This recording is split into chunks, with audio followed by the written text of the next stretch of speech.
With 84 kids, nearly a record, attending our final Candlepin for Kids event of the year, we knew we couldn't get them all on TV, but we gave it our best shot by interviewing some in the gutter. I have more competition than I did last time. So basically I have two obstacles. I got Nathan and Cole. So try to at least get them out of the way. Bigger crowds, more people to impress. I'm a showsman. When there's a crowd, I'm here to perform, you know? Everybody. Being around all the bowlers, having so much fun. Because I like bowling. It's my favorite sport. Well, I know I need to step it up because, you know, there's a lot of good bowlers here, you know, especially all the added kids from Canada, so. I've been concentrating and focusing and taking my time. I think it's pretty good for the kids out there because they get to have some fun while being right next to a camera. In the Gutter is brought to you by Oddball Sporting Goods, your premier online source for Candlepin and Duckpin bowling equipment. From novelty balls and bags to the stuff the pros use, Oddball's got you covered. That's oddballsportinggoods.com, and tell them Shu sent you. We're going to let all three of our contestants win it. I think we can afford it. They're not too bad. We get a nice discount from Paramount. I get the sob story from Alana today about how she's using 9-year-old balls, and I'm going to really want to see that pink set go to her. I'm not sure Nate would want to bowl the pink ones. But we'll see. We'll see. If anybody else hits it, we've got to go to the raffle, obviously. Oh, boy, what a tough lead for Alana. Yeah, you don't like to see that. Really parallel pins up there. Nice work getting one. Becky looking for the out. Becky here has her proudest bowling accomplishment listed as a double strike. Her average is only 83. She beat all three strings in qualifying with a 93, a 99, and a 90, and then she went and threw that 119 in the earlier round. I've got it right here. Yeah, 116, yeah. So Becky is having a day. I've seen her bowl a lot of times, Rob. Like I said, she's typically bowled around 78, 79, 80 average. She has 63 pins over her average on the day. She looks like a whole different bowler today watching her bowl. And maybe it's because the big crowd watching her. Maybe. That was a beautiful ball right there. We've seen the lights bring the best out of a lot of kids, and it looks like Becky's one of them. Alana's ball's cutting right in there. Perfect. Nice shot. We have our league championship in our big money match on Monday night. Tomorrow night, big money league, Rob. And I have to bowl against her father's team. At least I'm hoping we get the bowl. Yeah, her father's been bowling very well. They're in first place. I've been most of the year. 9 for Becky. Oh, the Kings are up there now, both on a mark. Cole Fry, Nate Fontaine, a couple of bowling ball winners. That's right, and Nate on a strike. Two of the best young up-and-coming bowlers I've seen since the likes of a Jonathan Boudreau or similar. No doubt. No doubt. Nate, only 10, has the high score here so far. They do everything right, these two. The crowd goes silent for him. Oh, double? 8 on the head pin. Cole as well. Cole leaving just the 8, both with chances for another mark. Cole's got to hope that wood doesn't creep in front. Stop just short. It won't. There it is, Nate. Nate's playing it low, and he's got it. Cole Fry's got his as well. 4 in a row. Turns around and pumps that arm. This could be Nate's career game here, right on TV. What a time to hit it. We got to look that up. We're going to look it up. Let's see what his high game is. Nate Fontaine's high single is 137. He's got, that's a beautiful high single. He's got a ways to go, but boy, what a start. Nate a little left. Friendly little quarter pocket leave. Cole gets a nice little kick over there to carry a few extras and give himself another. What does Cole do if he throws like another 3 in a row? Do we have to put him in the raffle twice? No, why don't you just give him 2 sets, Stan? That's a good one, Rob. Cole's got it! 3 in a row for Cole Fry. Shows why he earned those bowling balls in the first place. Another. We may have to change it to 4 or 5 in a row for these kids. We switched it to 3 marks in a row for the under 11s because they'd never done it in the history of the show. And well, we forgot we have a couple ringers in that age group this year. Of course, no doubles have been thrown. Let's wait until they turn 12, and then we'll put the rule back in, Rob. That's a good idea. For now, we'll change it to 5 in a row for next year. What a match those two have going. Nate Fontaine with 92 after 6 boxes. Cole Fry with 75 and a ball going. They're both bowling at about 140 paces, 150 paces. This looks good. Ooh, that did look good. Jinx Denise Pinson. Really looked like she had that 6-pin covered. Blame Canada.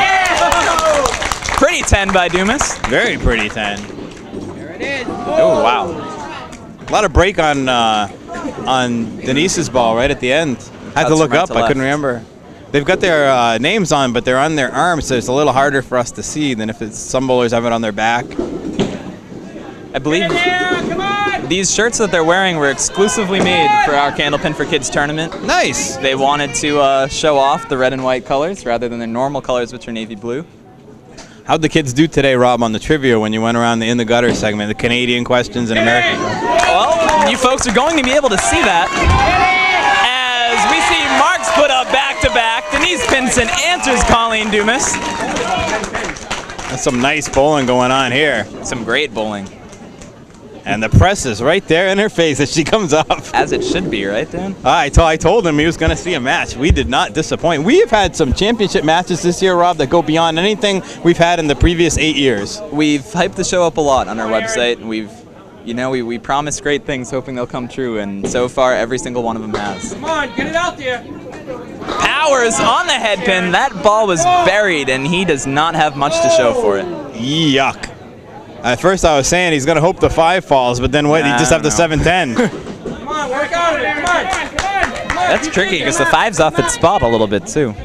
Steven's been in a lot of finals recently and a lot of state finals, and he bowled yesterday as well at the state championships. Yeah, lanes and games. Comeback from Steven. I think it was 27 pins he needed to jump up from 3rd to 2nd, which was an increase in scholarship money, and Steven did it with a big last game and a big last half. And then he zoomed over to a baseball game where they threw him in with the bases loaded and no outs, and they threw him in to finish off, and he finished the inning pretty well. Struggled a little later. I think his arm was ready to fall off after all the bowling and pitching that he had done all day. And now here he is, iced it up, came back today. He's on his 5th game again today. And Steven's got a personality too. He's got his high 5 listed as don't know, parentheses, but it's probably good. His nickname is listed as Disco too. He's Disco Steve. I don't know. I'd love to know the reason. One of these times I'm going to remember to ask him. He's got Steve himself has an interesting leave this one, Rob. I'm not sure that wood is angled enough unless he goes just right of the actual pin he's aiming at. Yeah, that's what it is. Would have had to have hit that pin on the right side to have a chance, I think. Very deceptive looking wood. Nice 10 by Aaron. What he was going there? Heck of a 10. I mean, that was the place to make it, but when you're going for a 10, you usually just take the safe one. I actually liked where he played it. It was a heck of a 10, yeah. I just probably wouldn't have tried it. Aaron trying to get heated up here. Oh, I guess it's about time for me, Rob, while you commentate, to add up their 4th box totals. I'll get back to you. This is my favorite part of the match when you go quiet, Dan. Connie Webster on lane 4. I need absolute silence to do math. Well, the crowd's gone silent, but they're going to get revved up now as Connie buries the head pin.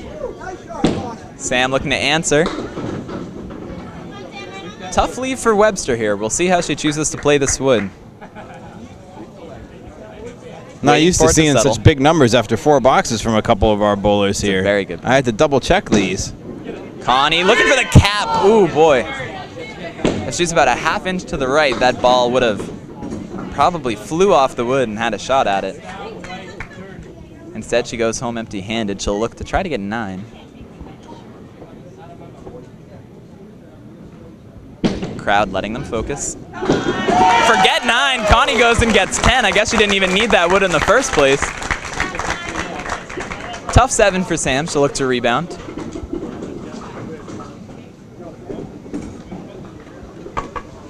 Connie Webster, as we mentioned, was on the show last year. 17 years old. And she attends Citadel High School. Connie all over that head pin. If that 5 goes, it will not. He's got a nice little spare lead. Sam Lewis wants the 5-pin to fall too. And that's why they call it the kingpin, Rob, because it's protected by an entire army. It's hard to get to it, that 5-pin. You only heard it here first. Little trivia. Candlepin Little for kids. trivia. Nice spare by Connie. And a nice answer by Sam Lewis. Wow, nice. Playing it like a pro. Connie Webster's high single is 145. Her high triple 360. I just watched Sam high five everybody, then slink back to her seat shaking her hand like it hurt. All the high fives, a little too aggressive. All right, as soon as Alex Hazard throws a fill, we'll be able to update you on where we're at after 4 boxes. Okay. Christian trying to get heated up here. We saw a lot of good things from him yesterday. We'd love to see him put on a show in our second half. Alex Hazard is heated up. Hammer, add 10 to what you got, Dan. Will do, Rob. Because Alex Hazard is getting in a groove up here. He does a little... I don't know what that was. Double check? The discount double check. What a match we have, I hope if I look Rob. this up on Urban Dictionary later, I don't see bad things. Discount double check. No, that's a commercial. Okay, that's better. Yeah, 252 to 257, a 5-pin match. This thing is right down to the wire. That's through 4. The team on the right. Team Drake. Team That's Drake. Christian's team? All right, I'm writing it down. Drake. 5-pin lead.